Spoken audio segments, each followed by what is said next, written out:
กมือ10 นิ้วกราบนอบน้อมยังพระติรัตนแก้วเจ้าตั้ง3 ประการอันมีพระพุทธพระธรรมพระสงฆ์อันเป็นสรณะที่เปิ่งที่เคารพนับถืออันสูงสุดในชีวิตกราบคารวะแตบไตรไวยสาปารมีธรรมพระมหาเถรานุเถระเจ้าคณะพระสังฆาธิการภิกขุสงฆ์สามเณรจุตนจุองค์ด้วยความเคารพเจริญสุขเจริญพรบ่ออกไม่ออกสถานบุญตินจองห้องวัดจุหนุ่มเท่าใจยิงก็ขอน้อมต้อนรับทุกท่านเข้าสู่รายการมรดกธรรมกำเมืองและสาระธรรมกำเมืองตั้งสถานีวิทยุกระจายเสียงพระพุทธศาสนาแห่งชาติและสังคมคลื่นเพื่อการศึกษาพระพุทธศาสนาและวัฒนธรรมคลื่นพระพุทธศาสนาและจริยธรรม ส่งสัญญาณออกอากาศจากสถานีวิทยุวัดฝ่ายหินตำบลสุเทพอำเภอเมืองจังหวัดเชียงใหม่ในระบบคลื่นความถี่ FM 104.50 เมกะเฮิรตซ์สถานีวิทยุคลื่นพระพุทธศาสนาและจริยธรรมในความอุปถัมภ์ของมูลนิธิพระบรมธาตุเจ้าดอยสุเทพกระจายเสียงในระบบคลื่นความถี่ FM 96.0 เมกะเฮิรตซ์ตลอดจนวิทยุชุมชนเสียงตามสายห่อกระจายข่าวตามวัดตามวาตามหมู่บ้านต่างๆพร้อมกันนี้ก็ขอยกมือ10 นิ้วกราบนอบนบบูชาบารมีธรรมของครูบาอาจารย์ท่านเจ้าพระมหาเถรานุเถระเจ้าคณะพระสังฆาธิการภิกขุสงฆ์สามเณรจุตนจุองค์ที่ได้เข้ามาติดตามรับชมรับฟังดังหน้าจอ Facebook ไลฟ์ทุกรูปทุกท่านด้วยความเคารพและเจริญสุขเจริญปอน FC แฟนรายการทุกท่านเนอะที่ได้มาติดตามรับชมรับฟังทั้งภาพและเสียงการไลฟ์สดทางหน้าจอ Facebook ไลฟ์ของวัดวังสิงห์ค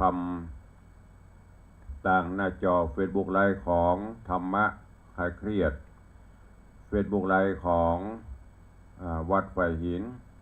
Facebook ไลฟ์ของท่านอาจารย์พระครูสมุวิสุวัฒน์วรกิโจ Facebook ไลฟ์ของธรรมะภาคเหนือ Facebook ไลฟ์ของแสงธรรมส่องใจตระจน Facebook ไลฟ์ของ FC แฟนรายการญาติธรรมทุกรูปทุกท่านที่ได้เข้ามาติดตามรับชมรับฟังแล้วได้กดแชร์กดลิงก์กดแชร์สัญญาณเสียงธรรมอันนี้ไปยังกลุ่มเพื่อนๆของทุกท่านตัวเองรายการนี้ดำเนินโดยกล่าวกับผมอาตมภาพพระครูวิสิทธิ์ศรีลาภรณ์เจ้าคณะตำบลป่าแดดเจ้าอาวาสวัดวังสิงห์คำตำบลป่าแดดอำเภอเมืองจังหวัดเชียงใหม่เป็นผู้ดำเนินรายการที่ญาติโยมเรียกขานกันว่าตุลุงในวังก็จะได้น้อมนำเอาสาระธรรมะแบบปืนบ้านล้านนารักษาฮีดหอยการเทศนาการอู้การจาภาษากำเมืองภาษาถิ่นภาษาภาคเหนือมาเทศมาอู้มาจาให้กับญาติโยมศรัทธาได้สดับรับฟังกันปากันวันนี้เป็นวันพระวันศีลเนอะวันนี้วันพระวันธรรมสวนะได้เวียนมาบรรจบครบรอบแถมวาระหนึ่งแถมวันหนึ่งน้อมเอิญเจิญจวนพุทธศาสนิกชนญาติโยมศรัทธาบุญเฮาเจ้าข้าทั้งหลายได้เข้าวัดประพฤติวัดปฏิบัติธรรมน้อมนำเอาหลักศีลหลักธรรมเพื่อนำไปใช้ในการดำเนินชีวิตประจำวันเพื่อความสุขกายสบายใจโดยการน้อมนำเอาศีลเอาธรรมของพระภูมิพระภาคเจ้ามาประพฤติปฏิบัติ เบื้องต้นข ขอนิมนต์และเจริญพรเชิญทุกท่านเนาะเข้าเฝ้าพระผู้มีพระภาคเจ้าโดยการร่วมกันบูชาคุณพระพุทธพระธรรมพระสงฆ์ไหว้พระนบธรรมพร้อมกันสมาทานศีลแล้วก็จะได้ฟังน้ำฟังธรรมกันก่อนเวลาก็ล่วงเลยไปโวยนักเกเนอะณโอกาสบัดนี้เชิญทุกท่านร่วมกันไหว้พระพร้อมกันณโอกาสนี้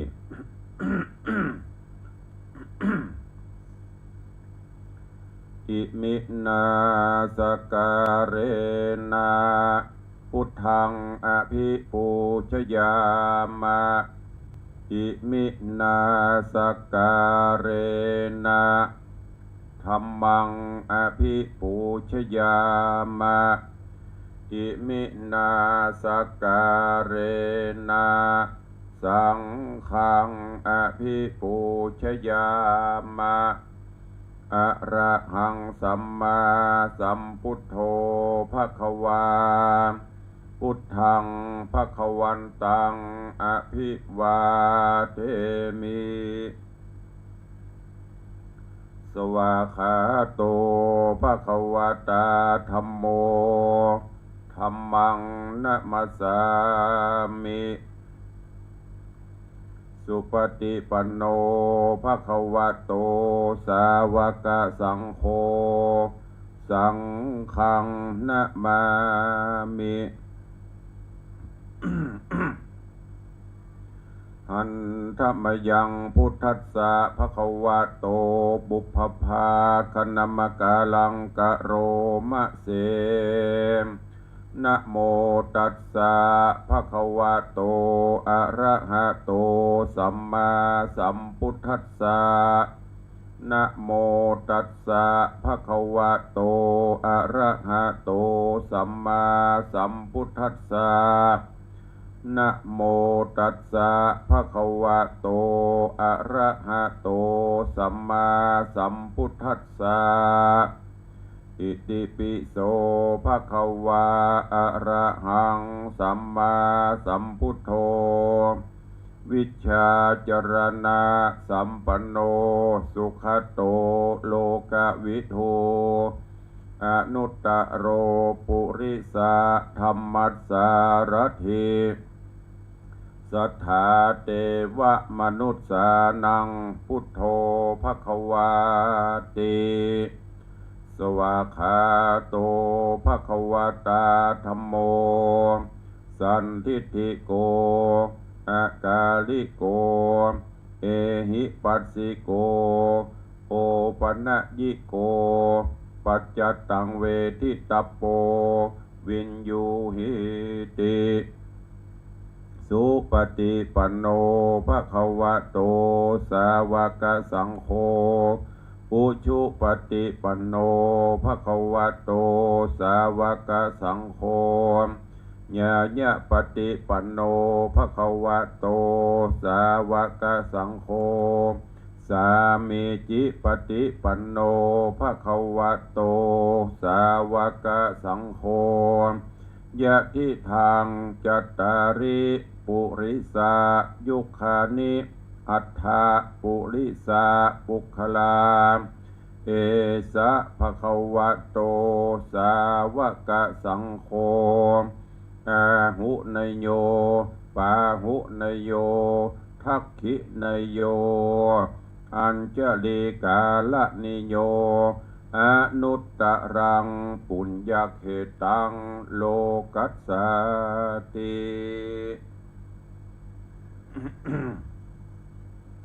ได้นำปาทุกท่านเข้าเฝ้าพระผู้มีพระภาคเจ้าพระธรรมเจ้าพระสังฆเจ้าเป็นตีปริปุณังแล้วตอนนี้ไป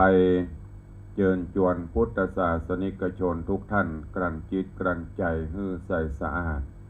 พร้อมใจกันสมาทานหับศีลข้อวัดปฏิบัติเบื้องต้นณโอกาสบัดนี้นะโมตัสสะภะคะวะโตอะระหะโตสัมมาสัมพุทธัสสะ นะโมตัสสะภะคะวะโตอะระหะโตสัมมาสัมพุทธัสสะนะโมตัสสะภะคะวะโตอะระหะโตสัมมาสัมพุทธัสสะ พุทธังสรณังคัจฉามิธัมมังสรณังคัจฉามิสังฆังสรณังคัจฉามิตุติยัมปิพุทธังสรณังคัจฉามิตุติยัมปิธัมมังสรณังคัจฉามิตุติยัมปิสังฆังสรณังคัจฉามิตติยัมปิพุทธังสรณังคัจฉามิตติยัมปิธัมมังสรณังคัจฉามิตติยัมปิสังฆังสรณังคัจฉามิ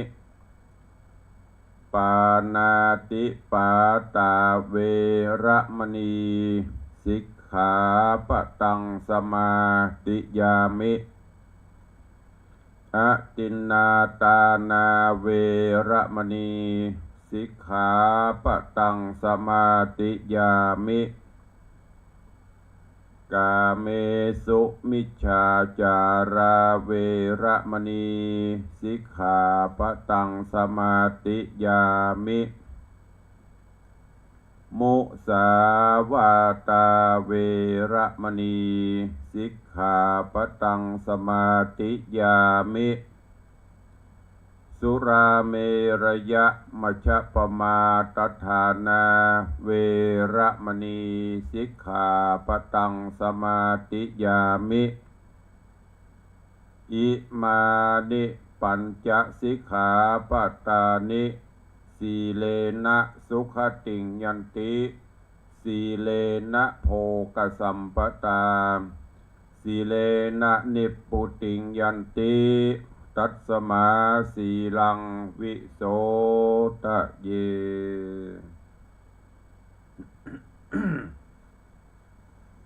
ได้ไหวพระนบธรรมได้น้อมนำหลักศีลธรรมข้อวัดปฏิบัตินำไปประพฤติปฏิบัติใจในการดำเนินชีวิตประจำวันกันแล้วในโอกาสวันพระวันศีลวันนี้รู้สึกอากาศจะอบอุ่น วันหนาวกับใจฮ้อนกับไปเชิงเป็นเหิมเห่ออันเนี้ยต้องดูแลสุขภาพกันเนอะดูแลเนี่ยจะได้บางครั้งบางเตือการปรับสภาพร่างกายเข้ากับธรรมชาติบางเตือกับมันถูกก็มีบางคนบางวันก็หนาวบางวันก็ฮ้อนแต่ว่า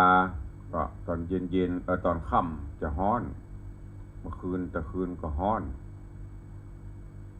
อากาศจะนี้เป็นอุปสรรคตุลุงก็พยายามบำรุงธาตุขันธ์อยู่ตลอดต้องฉันยาบำรุงวันนี้ก็เกือบจะลานะแต่พอไปพอมาวันพระวันศีลก็ต้องมาพบมาปะกับญาติโยมศรัทธาแต่ว่าเป็นวันสุดท้ายตะคืนเป็นวันสุดท้ายที่เพิ่นได้อัญเชิญเอาพระบรมสารีริกธาตุของพระภูมิพระภาคเจ้าพระอรหันตธาตุของพระโมคคัลลานและพระสารีบุตรอัครสาวกเบื้องซ้ายเบื้องขวามาตั้งประดิษฐานณหอคำหลวงอุทยานหลวงราชพฤกษ์คือพุทธศาสนิกชนศรัทธาญบุญได้เข้าไปกราบไหว้สักการะบูชาเสมอเหมือนว่าเราได้ไปกราบแทบใต้ฝ่าบาทว่าฝ่าพระบาทขององค์พระผู้มีพระภาคเจ้ากันโอ้คลื่นพุทธศาสนิกชนคลื่นมหาชนหลั่งไหลกันมา 3-4 วันนี้ตามที่ข่าวพ้นแจ้งยอดผู้ที่เข้าไปกราบพ พระบรมสารีริกธาตุพระอรหันตธาตุ300,000-400,000 คนรูปอันนี้เฉพาะทางบ้านที่จังหวัดเชียงใหม่นะที่กรุงเทพก็ประมาณนั้น 4-5 แสนแต่คืนนี้หลังจากที่หมดเวลาที่เปิ้นตั้งไว้เปิ้นก็อัญเชิญพระบรมสารีริกธาตุลงจากหอคำหลวงเพื่อเตรียมความพร้อมที่จะอัญเชิญไปจังหวัดอุบลราชธานีต่อไปหลังจากเสร็จที่จังหวัดอุบลแล้วก็จะไปที่จังหวัดกระบี่ทางภาคใต้ครบ4 ภาคเป็นบุญเนอะครั้งหนึ่งในชีวิตดังที่เปิ้นว่าญาติโยมศรัทธาเฮาไผบ่ได้ไปก็เป็นอย่างเนอะตั้งจิตตั้งใจอธิษฐานบางท่านก็โอ้ใจมีปุณะแต่สภาพร่างกายมันไหวไปบ่ได้ก็ไว้ซาเอาที่รูปภาพรูปถ่ายหน้าจอทีวีก็ได้ก็เป็นพระบุญอยู่ที่จิตใจเฮาน้อมจิตน้อมใจเข้าเฝ้า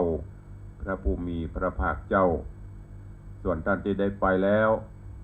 ก็ถือว่าเป็นบุญเป็นกุศลเช่นเดียวกันเราได้เข้าเฝ้าเปิ้นเข้าเฝ้าพระพุทธเจ้าอย่างที่เปิ้นบอกไว้เนาะ 2,560 กว่าปี พระบรมสารีริกธาตุองค์นี้บ่เคยเสด็จไปที่ไหนเป็นครั้งแรกที่เปิ้นอัญเชิญมาประดิษฐานเนื่องในวโรกาสหรือว่าในโอกาสเฉลิมฉลองครบ6 รอบ 72 พรรษาขององค์พระบาทสมเด็จพระเจ้าอยู่หัวพระวชิรเกล้าเจ้าอยู่หัวรัชกาลที่10อันเป็นมิ่งขวัญของปวงชนชาวไทยเฮาตัวนี่ก็โมทนาสาธุกับทุกท่านเนอะนำมาแจ้งท่านที่ได้ไปก็ติดตามข่าวสารทาง Facebook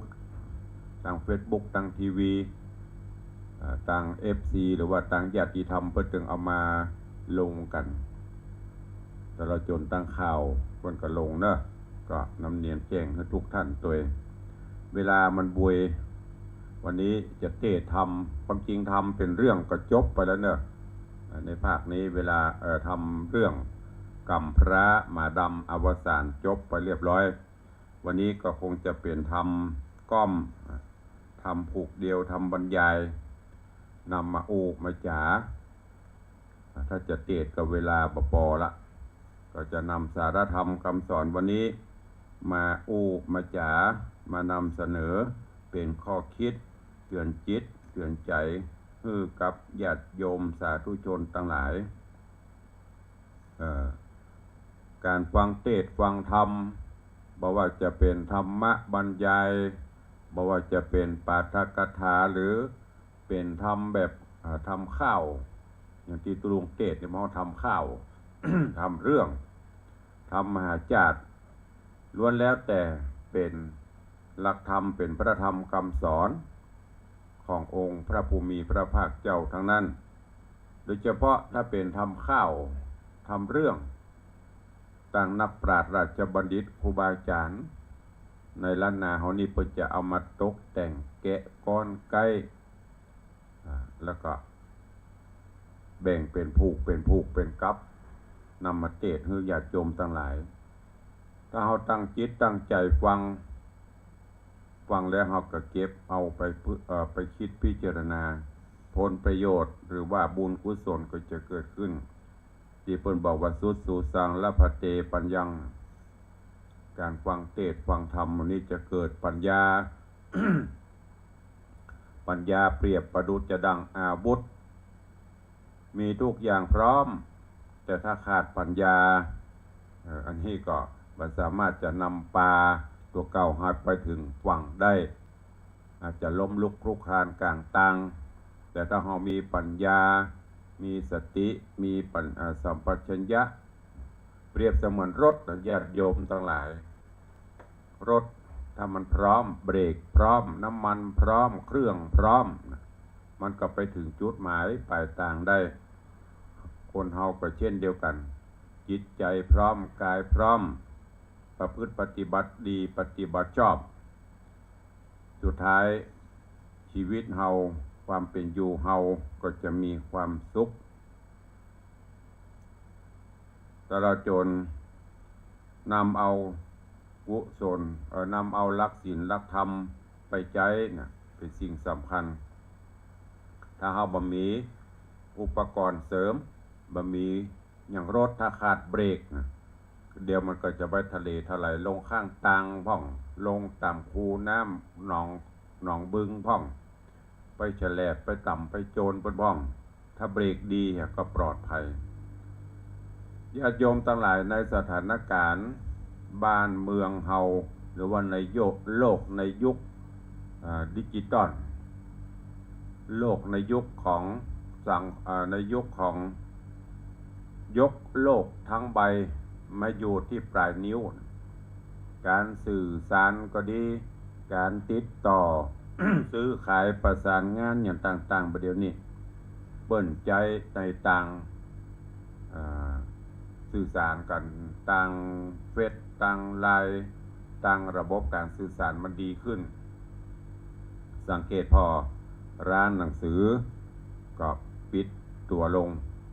ร้านอย่างที่ดังๆสื่อต่างๆร้านหนังสือพิมพ์มูนี่ก็ปิดลงเมื่อก่อนนั่นจะอ่านหนังสือจะทำรายงานต้องไปซื้อหนังสือประเดี๋ยวนี้อาจารย์Google กดเข้าไปแป๊บเดียวหูหมดใครหูอะไรอย่างตลอดจนที่เป็นข่าวโดนหลอกลวงโดนจ่อโกงโดนอะไรอย่างต่างๆเหล่านี้มีเกิดขึ้นอยู่เสมอถ้าเฮาติดตามข่าวสารบัตันหรือถ้าอู้ง่ายๆตามภาษาธรรมะก็คือเกิดตัณหาตาหันก็เกิดตัณหาเกิดความโลภโลภะโทสะโมหะซึ่งเป็นตัวจักสำคัญที่ทำให้ชีวิตของเรามีความเปลี่ยนแปลงไปต่างๆนานาบางเทื่อก็เกิดความล้มเหลวธุรกิจล่มจมเหล่านี้เป็นต้นก็เพราะ3ตัวนี้โลภะโทสะโมหะเกิดความโลภล้ำไปเกิดความลุ่มหลงล้ำไปเกิดความโกรธความเกลียดล้ำไปขาดเบรกขาดสติสัมปชัญญะสุดท้ายก็พังยิ่งถ้าเราไม่ได้ติดตามข่าวสารการบ้านการเมืองบ่ค่อยสนใจสำยิงบ่ตันเหตุการณ์เปิ้นสุดท้ายเราก็ตกเป็นเบี้ยล่างของเปิ้นแม้กระทั่งอย่างข่าวสารต่างๆที่เราได้ยินได้ฟังทั้งที่ตัวอย่างเปิ้นก็เอามาเสนอตลอดโอนสตางค์เปิ้นผิดพ่องหรือว่าโอนสตางค์ไปซื้อนั่นซื้อนี่พ่องตลอดจนเปิ้นเอานั่นมาหลอกมาล่อหูล่อตาเกิดตัณหาขึ้นลืมคิงเกิดความโลภขึ้นก็ตกเป็นเบี้ยล่างของเปิ้นไปต่างพระพุทธศาสนาหลักธรรมคำสอนเปิ้นเปรียบมนุษย์เปรียบคนเฮาที่อยู่ร่วมโลกบนโลกนี้เหมือนอย่างบัว4เหล่าที่เราได้ยินกันก่อนบัว4เหล่าที่1โอนน้ำสู่ช่อ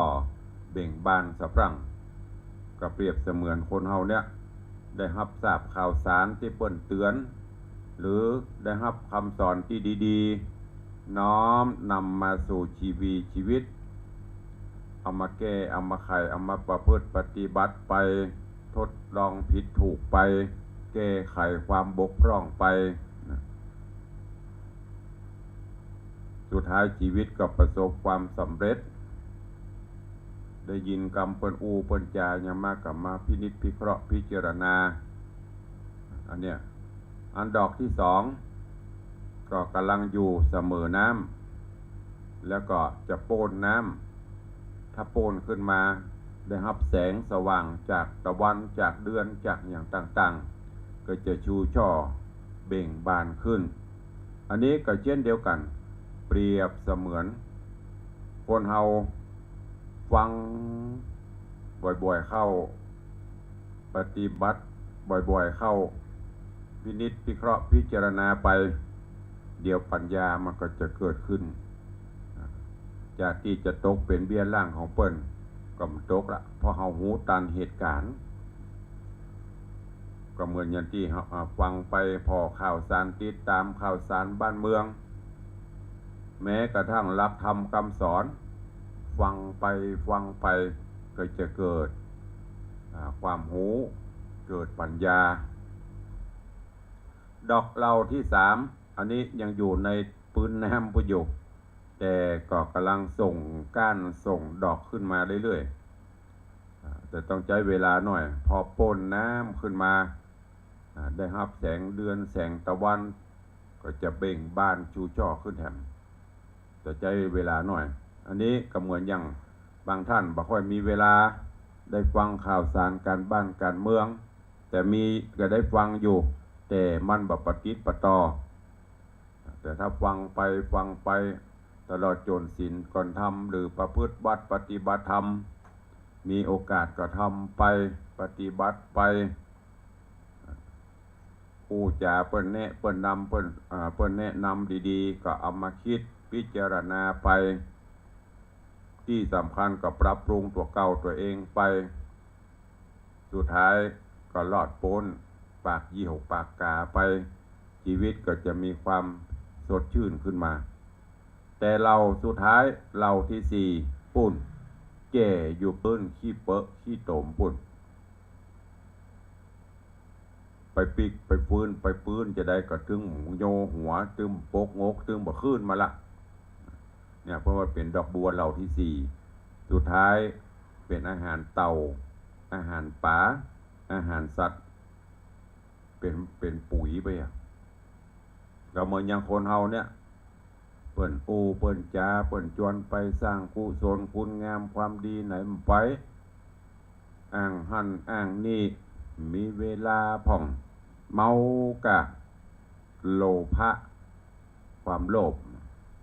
ภะโทสะโมหะความโกรธความลุ่มหลงมัวเมาอย่างที่เปิ้นว่าน่ะจวนไปวัดไปกรรมโบราณเปิ้นว่าหนทางไปวัดปะมนปะหมองหนทางไปหนองปะเลื่อมเนี่ยหมู่ประเภทเหล่านี้ประเภทเหล่าที่3เนี่ยไม่สนใจไม่สร้างคุณงามความดีบารมีก็บ่เอาสุดท้ายโดนเปิ้นจุเปิ้นหลอกโดนเปิ้นต้มเปิ้นตูนไปเพราะบัดตันเหตุการณ์บ้านเมืองเปิ้นถึงเปรียบเทียบคนเฮาเนี่ยเหมือนบัว4เหล่านะถ้าคนที่เปิ้นศึกษาติดตามกระแสโลกติดตามข่าวสารและก็จิตใจเป็นศีลเป็นธรรมนั่นแหละเปิ้นมีความสำเร็จในหน้าที่ในกิจการในการครองบ้านครองเรือนของเปิ้นไปเพราะนั้นก็ฝากไว้เนอะกับปอออกไม่ออกศรัทธานาบุญเฮาตันทั้งหลายจะไปละอย่างตุลงละรักศีลรักธรรมเอาเป็นชาวพุทธก็อย่างที่ได้บอกไว้เนี่ยเปิ้นเอาเจิญพระบรมสารีริกธาตุเฮาป้ากันไปไหว้ถ้าเฮาไหว้บ่ได้ถามว่ามันมีอย่างเกิดขึ้นก็มีแต่ความอิ่มใจแต่ผลลัพธ์ต่างๆที่จะตามมามันมีแต่ตรงกันข้ามไปไหว้แล้วน้อมนำเอา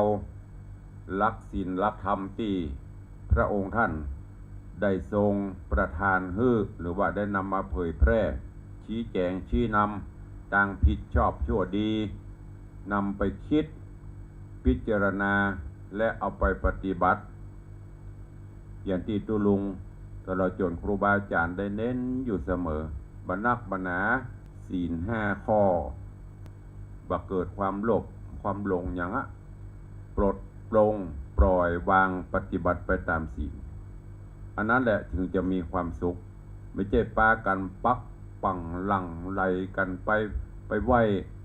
บางพ่องก็ไปไหว้ขอหวยบางพ่องก็ไปไหว้ขอนั่นขอนี่พระพุทธศาสนาหลักธรรมคำสอนของพระองค์บ่ได้สอนไปอ้อนวอนสอนเอาไปปฏิบัตินะจำไว้ให้ดี มีเจไปนั่งประนมมือไหว้ขอนั่นขอนี่ขอสปะถ้าพระองค์ท่านประทานเขาได้หมดเลยโอ้โลกมนุษย์เท่านี้คงจะน่าอยู่กว่านี้กันการจะได้อย่างมานั้นจะต้องลงมือปฏิบัติ ตุลุงก็เคยบอกไปแล้ว1 สมอง2 ตีน2 มือเขาเนี่ยสำคัญที่สุดแต่เราไปไหว้ไปกราบไปน้อมลำลึกถึงพุทธคุณธรรมคุณสังฆคุณน้อมนำเอาหลักศีลหลักธรรมมาปฏิบัติเนี่ยถึงจะบังเกิดผลเต็มร้อยเนอะเพราะนั้นญาติโยมเฮาเจ้าข้าทั้งหลายครูบาอาจารย์นักปราชญ์ราชบัณฑิตเพิ่นก็ชี้แนะชี้นำมาตลอดแม้แต่องค์พระผู้มีพระภาคเจ้าของเฮาพระองค์ก็ชี้ผิดชี้ถูกชี้อย่างต่างๆแปลงต่างบอกต่างคือเฮาบ่แล้วแต่เราท่านทั้งหลายเป็นผู้เตียวต่างเดินต่าง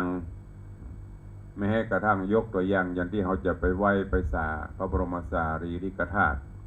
ที่ผ่านมา2-3 อาทิตย์ตะวันสุดท้ายตะวันตั้งผู้ดำเนินงานทางราชการเปิ้นก็จะมีหรอกวิธีการเข้าจะนั่นอันนี้มาเปรียบเทียบนะเข้าไหว้จะนั่นมีทางเข้ากี่ทางที่จอดรถมีกี่ที่วิธีปฏิบัติจะได้พ่องถ้าเราเข้าตามนั้นมีที่จอดรถตามนั้นที่หั่นเต็มไปจอดที่หั่นที่หั่นเต็มไปจอดที่หั่นถ้าเดียวบ่ไหวมันก็มีรถเข็นรถวีลแชร์เขาก็ไปตามนั้น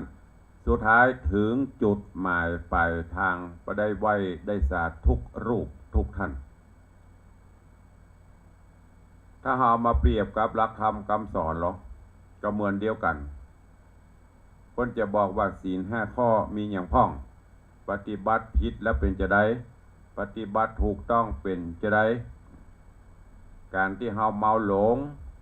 ในลาภยศสรรเสริญหลงในกิเลสตัณหาต่างๆมันเป็นจะได้กับเฮาปลดโปร่งปล่อยวางแล้วมันเป็นจะได้เนี่ยเหมือนเดียวกันนี่แหละถ้าปฏิบัติตามที่พระผู้มีพระภาคเจ้าตลอดจนนักปราชญ์ราชบัณฑิตเปิ้นแนะนำรับประกันถึงจุดหมายปลายทางเหมือนกันหมดได้ดีเหมือนกันหมดมีความสุขเหมือนกันหมดแต่ว่าบางท่านฟังแต่เขาไม่ได้ปฏิบัติคนว่าไปตรงนี้จะเข้าพืชสวนโลกรถมันติดเนอะไปเส้นนี้เนอะบุญเข้าอยู่แล้วก็จมเนี่ยคนว่าไปจอดที่ห้างเนอะจอดไปจอดแถมตีนึงอย่างพอคนไล่คนมือจอดก็โหดมาอันเนี้ยเพราะเขาแหวกแนวเหมือนอย่างเขาปฏิบัติตามหลักศีลหลักธรรมเพราะฉะนั้นวันนี้ตุลุงก็นำมาเล่านำมาอู้เล็กๆน้อยๆเนอะเสริมเติมแต่งเอาไปปฏิบัติทุกอย่างอยู่ที่การปฏิบัติก็ฝากหวังไว้กับทุกท่านอันไหนที่หันว่ามีประโยชน์มีประโยชนะก็นำไปคิดนำไปพิจารณาอยู่ไปตามศีลกินไปตามธรรมว่าอยู่ไปตามศีลตามธรรมทำตนทำตัวให้มีศีลมีธรรมหันเปิ้นมีจะไปแค่ได้หันเปิ้นขี้ไร้ก็ไม่ต้องไปดูแควนดูถูกเปิ้นเพราะชีวิตของคนเฮาเลือกเกิดบ่ได้แต่เฮาเลือกที่จะสร้างคุณงามความดีได้นะเนี่ยฝากไว้กับทุกท่านอยู่ที่ตัวเฮาอัตตาหิอัตตโนนาโถเปิ้งตัวเก่าก่อนที่จะไปเปิ้งคนอื่นเปิ้นจะไปงอตีนงอมือจะไปอ้อนวอนอย่างเดียวไปหั่นก็ไปอ้อนไปวอนแต่ไม่ลงมือปฏิบัติใครอยากกินข้าวแต่บักกินรอให้เปิ้นมาป้อนเมื่อใดมันจะได้กินเมื่อใดมันจะอิ่มฉันใดก็ฉันนั่นการสร้างคุณงามความดีปั้มเปงปารมีธรรมต้องลงมือทำแต่วันนี้แล้วก็คิดพิจารณาเอาหูจักแยกแยะแล้วก็หูจักแก้ไขจะไปตกเป็นเบี้ยล่างของคนอื่นเหมือนอย่างที่ตุลุงเอามาเสริมตะเกียดอกบัวสีเหล่าน่ะเราต้องเป็นเหล่าที่1ชูช่ออยู่เสมอ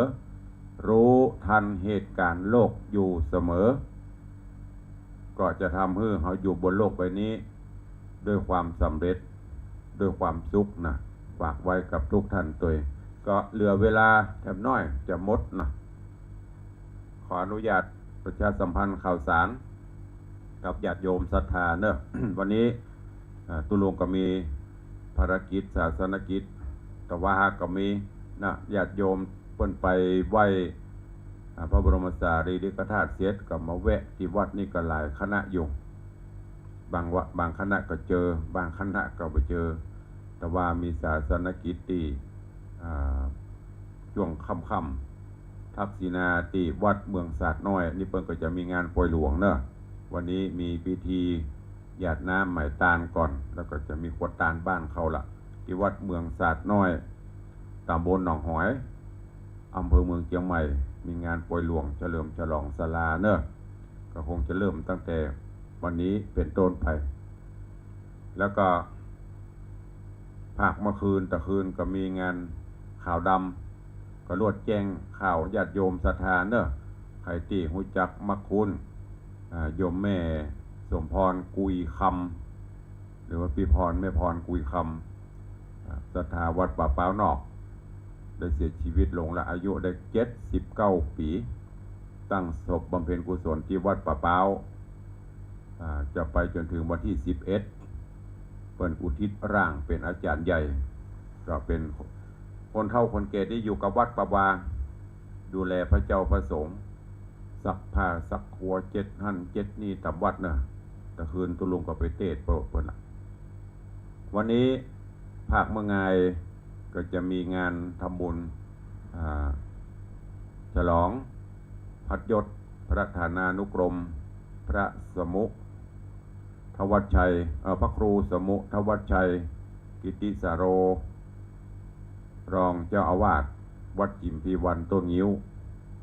ก็เชิญชวนญาติโยมทั้งหลายไปร่วมกันเนอะแล้วก็ตามที่ตุลุงได้ประชาสัมพันธ์เชิญชวนญาติโยมศรัทธาได้ร่วมกันเป็นเจ้าภาพสมทบในการสร้างกุฏิสงฆ์โฮงหลวงของวัดวังสิงห์คำโดยการร่วมกันเป็นเจ้าภาพต้นเงินต้นละ999 บาททางวัดก็จะมอบวัตถุมงคลพระผงชุดเบญจภาคีพปรซึ่งได้สร้างเนื่องในโอกาสเฉลิมฉลองครบอายุพระชนมายุ60 ปี60 พรรษาของพระบาทสมเด็จเจ้าอยู่หัวรัชกาลที่ 9ก็มีประกอบกันอยู่5 องค์มีพระนางพญาพระรอดพระซุ้มกอพระสมเด็จเหล่านี้ครบ5 องค์นะมอบ1 ชุดก็แต่วันนี้ก็มีญาติโยมศรัทธานาบุญได้มาร่วมเป็นเจ้ามูลศรัทธาได้เพิ่มเติมขึ้นมาก็ขอบคุณเนอะกับโยมทวินโยมปอทวินโยมแม่เพ็ญศรีถาอ้ายได้มาร่วมถวายทานต้นเงินแถม1 ต้นนอกจากนั้นก็ขอบคุณอนุโมทนาบุญกับโยมแม่สมศรีพรหมเมืองแม่สมศรีพรหมเมืองบ้านแม่ยาวอำเภอเมืองเชียงรายจังหวัดเชียงรายร่วมเป็นเจ้าภาพ1 ต้นโยมแม่บัวคำจันแก้วร่วมทำบุญ1 ต้นแม่อำไพกองราชแม่คือ1 ต้นโยมปิ่นหไทยเพ็งดิษ1 ต้นโยมนางสาวนันชัยแก้วนิน1 ต้นโยมพีรวัตรพันจง1 ต้นโยมแม่ล่าใจมั่นตำนักเสด็จปู่พระองค์ดำปะงิ้ว2 ต้นตอนนี้สายบุญของแม่ล่าใจมั่นก็มาเรื่อยๆเนอะโยมแม่เปิ้นประชาสัมพันธ์เป็นสะพานบุญแล้วก็ยังมีแฮม3-4 ต้นลูกบ่าวเปิ้นโทรมาแจ้งแต่วันนั้นพอดีตุลุงอยู่ต่างนอกไม่ได้จดวัสกรรมเดี๋ยวเปิ้นจะแจ้งมาแฮมคำเนอะขอบคุณครับโยมนายเต็งจออ่าว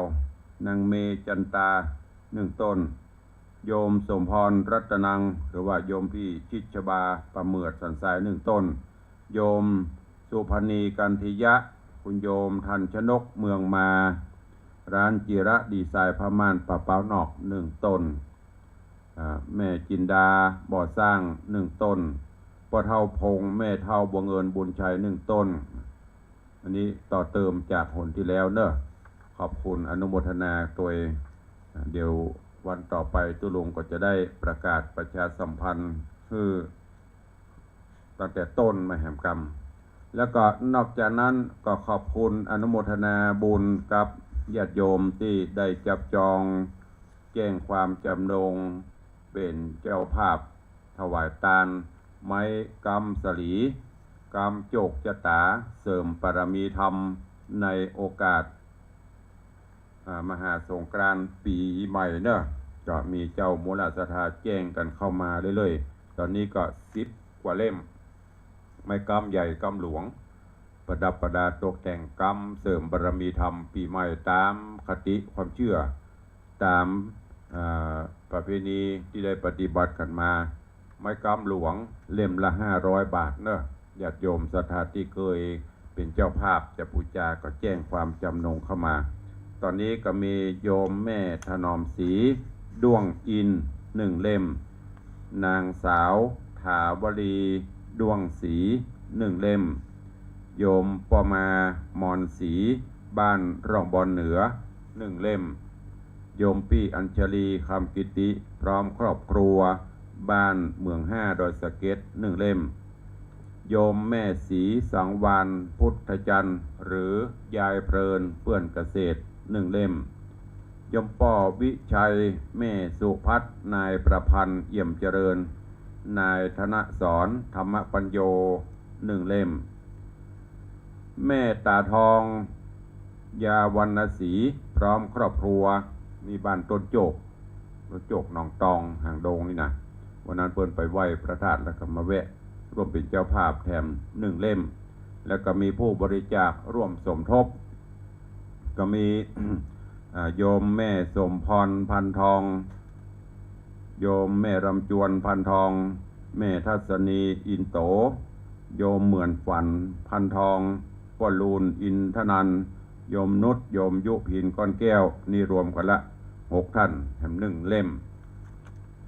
โยมนางสาวทันชนกเมืองมา1 เล่มโยมปีสุพรรณีกันทิยะ1 เล่มแล้วก็มีโยมปอเลี้ยงธนวัฒน์โยมแม่เลี้ยงทัดพิชาสุสิงคำ1 เล่มโยมปอเลี้ยงอุทิศบุญกุศลฮือปออุ้ยหมอนสิงคำแม่อุ้ยหมอนสุใจแก้ว1 เล่มแล้วก็เป็นเจ้าภาพน้อมถวายกำจูอายุตุลุงแหม1 เล่มแล้วก็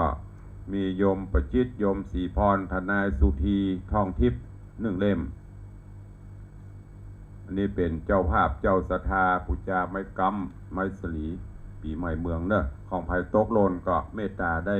แจ้งเข้ามาให้ตุลุงตัวจะได้จดเอาลายใหม่เอาชื่อแล้วก็จะไปเขียนติดไม้กำให้ทุกท่านเนอะอันนี้เป็นประชาสัมพันธ์อนุโมทนาบุญกับทุกท่านขออนุญาตไปตักไปตายพี่น้องศรัทธาครูบาอาจารย์ตั้งบ้านตั้งจองก่อนเนาะโอ้วันนี้มากันหลวงหลายเนอะถวายการต้อนรับหลวงพ่อท่านพระครูวัดตาต้นกวาวเนอะหลวงพ่อท่านพระครูวัดตาต้นกวาวไหว้สาท่านเจ้ากราบถวายความเคารพหลวงพ่อด้วยเนอะเจริญปอนคุณโยมสุพรรณีกราบไหว้สาเจ้าสาธุเจริญปอนโยมพินานพิสมเตปินพิทาจารย์มัคคนายกชื่อดังตวาปะกันตีเมืองศาสตร์น้อยวันนี้ไปตะไดผลเอาพินานเนอะอยู่ดีมีสุขบุญรักษาตัวเนอะเจริญปอนพี่ไอ้โบดกะเพราเนื้อสดพิเศษใส่ไข่ดาวตัวใส่จิ้นลาบกับไอ้ใส่ไข่ดาวใส่จิ้นลาบตัวใส่กะเพราเนื้อสดจิ้นลาบใส่สาธุครับผมเจริญปอนโยมปีวิรองรักเชิดฟ้อนมีล้านนากราบไหว้สาเจ้าสาธุเจริญปอนคุณโยมชนจันทร์สอนคำกราบไหว้สาเจ้าสาธุเนอะกราบน้อมไหว้สาธุเจ้าหลวงพ่อตุลุงปะแงะอ้างจะเมื่อหน้าหนาวตุลุงเหยเพราะจะหนาวแฮมปีงี้มันได้ปะกระเทือนมันได้ไปนั่งจิบกาแฟริมโต่งก ครับขอบพระคุณเนอะหลวงพ่อได้มาเยี่ยมมาเยียนมาส่องได้ไปแน่นอนได้จ่อยยืนหลวงพ่อตุลุงปังเงะเจริญปอนโยมเพชรกราบไหว้สาธุลุงในวังสาธุเจริญปอนโยมแม่ครูเหรียญทองจันทีไหว้สาเจ้าสาธุสาธุฟังเทศจบแล้วจะไปวัดเจ้าดีมากเยี่ยมสาธุเนอะอนุโมทนาบุญกับแม่ครูตัวเจริญปอนโยมจันทรายแป้งหลวงสาธุเจ้าเจริญปอนคุณโยมประสิทธิ์ทิพย์วันเจ้าหน้าที่โรงพยาบาลเชียงใหม่รามกับใบษาครูบาอาจารย์ครับเจริญปอนเนอร์เจริญปอนยายเพลินเพื่อนเกษตรกับใบษาเจ้าธรรมพระครูสาธุเจริญปอนโยมพี่หมอมัฒนาอำพันธ์กับใบษาเจ้าหลวงพ่อธรรมพระครูสาธุอนุโมทนากับพี่หมอเนอร์ถวายความเคารพด้านเจ้าตุปีมหาคมสันจากกรุงเทพติดตามโยมอยู่สาธุครับหลวงพ่อสาธุเนอสบายละสอบเสร็จเรียบร้อยโล่ง แต่จะได้เดี๋ยวรอทำกรรมรับประกันว่าได้แน่นอนเดี๋ยวจะเป็นประโยคเก้าแต่เป็นพระมหาละเจริญปอนยายเอ้ยดอยซิวกราบไหว้สาธุลุงเจ้าสาธุเจริญปอนกุโยมสมศรีพรหมเมืองน้อมกราบสาธุเจริญปอนโยมขวัญอินทยศน้อมกราบไหว้สาครับผมเจริญปอนเนอะเจริญปอนโยมแม่สุปรณีรูมากราบไหว้สาเจ้าสาธุเจริญปอนพินันล่าพินันจรันปิยจันทร์ดอยซิวสาธุขอบคุณทำกรรมเนอะกับพินันและครอบครัวเป็นเจ้าภาพเสวียนสำรับก่อเจดีย์ทรายปีใหม่เมืองถวายมาทุกปีสาธุอนุโมทนาพินานพร้อมกับญาติพี่น้องโดยซิวตัวเนอะเจริญปอนโยมชิดชบากราบไหว้สาเจ้าสาธุเจริญปอนคุณโยมสลินทิพย์บุญเลิศน้อมกราบไหว้สาเจ้านี่คือที่เข้ามาติดตามทางหน้าจอ Facebook ไลฟ์ขาดตกบกพร่องประการใดเดี๋ยวจะตามไปคอมเมนต์มวลลูนเนอะสาธุอนุโมทนากับทุกท่านตัวเองเอาไปต่างบ้านเดี๋ยวจะน้อยจ่วยต่างบ้านต่างจองเอาใครฟังอยู่โทรเข้ามาขจายเนอะเดี๋ยวเวลาจะหมดละเหลือเวลาแถมน้อยเดียวเสี้ยวนาที0817836540อ้าวใครอยู่ต่างบ้านต่างจองจะอู้ตัวตุลุงเข้ามาเนอะเดี๋ยวเสร็จจากนี้ก็ต้องขึ้นวิหารรับบิณฑบาตฮือศีลฮือปอนศรัทธาต่อคงมีกะมีไม่เอ่ยอ้าวเจริญปอนมาละเมืองแกน เมืองแกนไม่ใช่แกนเมืองแกนพัฒนาสาธุเนอแฟนคลับ FC มีไหมไม่มีก็ขอร่ำลาก่อนเนาะเวลาหมดเวลาพอดีขอบพระคุณบุญรักษา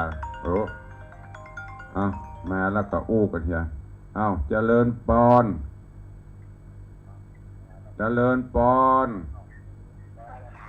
บัญชาจันคำแสงบุญขอบคุณอนุโมทนาเนอะ